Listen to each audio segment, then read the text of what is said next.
Triumph Tiger 1050.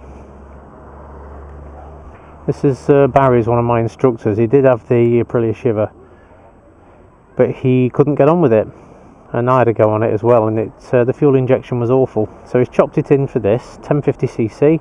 It's got the hugger fitted to it, the top box as well. 2007 model.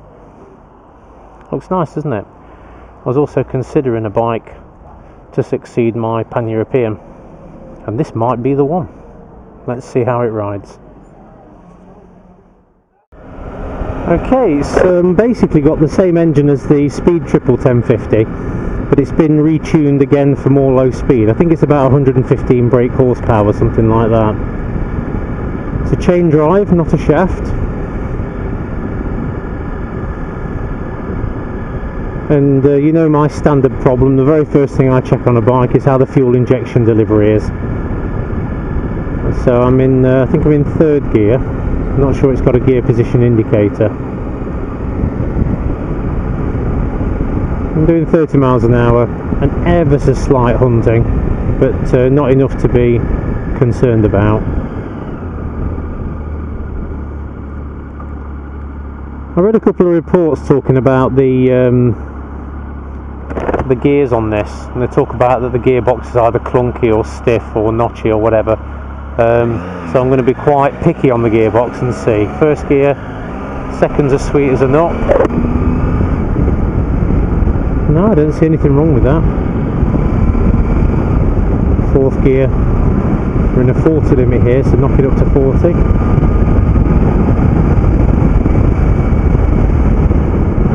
It's a very delicate throttle on this.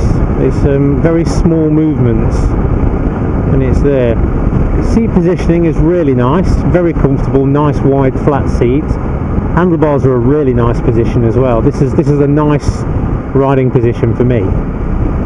You know, I don't like these sports bikes. But yeah, I mean, so far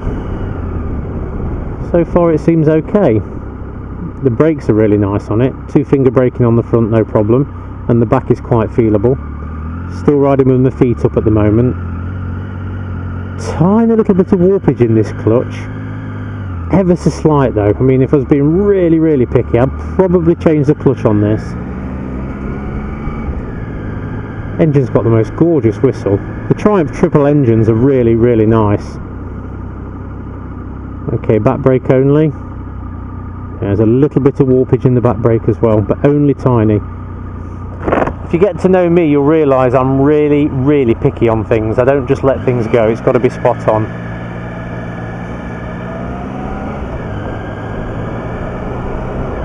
But I don't see what people say about the gearbox unless it's a standard problem, because that's as sweet as a nut.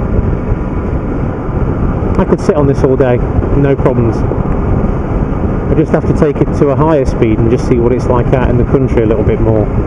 I can also feel a tiny little bit of knocking through the foot pegs where possibly the chain might need looking at as well.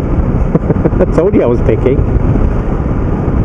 But that's only this particular bike. I'd imagine that, you know, with the disc and the clutch and the chain on another bike, this would be lovely. I mean, that's holding the throttle nicely, you know what I'm like in town. That is sweet.